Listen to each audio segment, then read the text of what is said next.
అన్నమయ్య జిల్లా రాయచోట్ల మున్సిపల్ శాఖ ఆధ్వర్యంలో స్వచ్ఛంద స్వర్ణాంధ్రపై అవగాహన ర్యాలీ నిర్వహించారు. ఈ ర్యాలీని జిల్లా కలెక్టర్ శ్రీధర్ చామకూరి జెండా ఊపి ప్రారంభించారు. మున్సిపల్ కార్యాలయం నుండి ఆర్టీసీ బస్టాండ్ వరకు ర్యాలీ నిర్వహించారు. అనంతరం అక్కడ మానవహారంగా ఏర్పడి ప్లాస్టిక్ భూతాన్ని తరిమికొడదాం, పర్యావరణాన్ని కాపాడదాం, పరిసర ప్రాంతాన్ని పరిశుభ్రంగా ఉంచుకుందామంటూ జిల్లా కలెక్టర్ శ్రీధర్ చామకూరి విద్యార్థులు, మహిళలు, అధికారులతో ప్రతిజ్ఞ చేయించారు.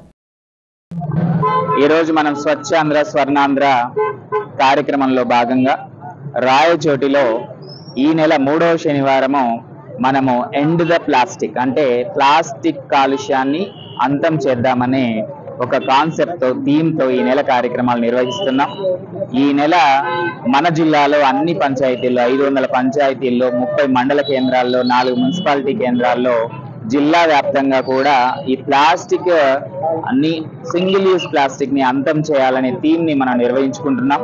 దాంట్లో భాగంగా ఇక్కడ ఏర్పడినటువంటి సముదాయం ద్వారా మరి ప్లాస్టిక్ యూజ్ ఎంత ప్రమాదమో, ఆ సింగిల్ యూజ్ ప్లాస్టిక్ యొక్క వినియోగం విచ్చలవిడిగా పెరిగిపోయింది. ప్రజలు తమ అవసరాలకి, నిత్య అవసరాలకి, ప్రతిరోజు అవసరాలకి సింగిల్ యూజ్ ప్లాస్టిక్ ని విపరీతంగా వినియోగించడం, ఒకసారి వాడి వెంటనే వాటిని పడవేయడం, దాని యొక్క పరిమాణం అనేది సమాజంలో అంటే ఈ భూమి పైన చెత్తలో అంతగా కూడా పెరిగిపోతుంది. మరి అటువంటిది పెరిగిపోవడం వల్ల ముఖ్యంగా కూడా మన జిల్లాలో అన్నమయ్య జిల్లా వచ్చేసి అతి తక్కువ వర్షపాతం నమోదవుద్ది. మన భూగర్భ జలాలు కూడా సగటున 13 మీటర్ లోతున ఉంటాయి. మరి ఈ సింగిల్ యూజ్ ప్లాస్టిక్ వినియోగం పెరగడం వల్ల ఈ భూమిపై పరుచుకొని మరి వర్షపు నీటిని కూడా ఇంకకుండా చేస్తుంది, భూమి కాలుష్యానికి కారణమవుతుంది, అలాగే వాయు కాలుష్యానికి కూడా తద్వారా కారణమవుతుంది.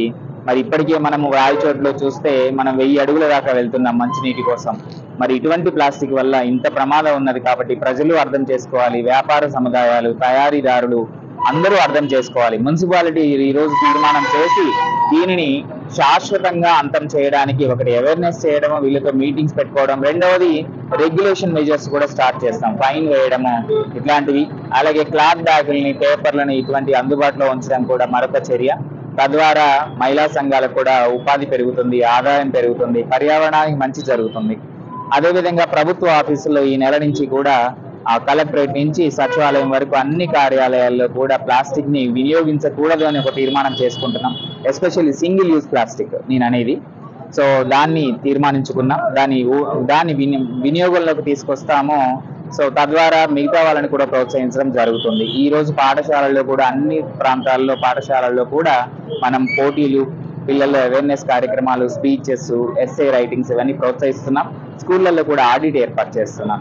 సో తద్వారా ఈ నెల థీమ్ ఏదైతే ఉందో దాన్ని కూడా మరింత ముందుకు తీసుకెళ్ళడానికి చర్యలు తీసుకుంటాం.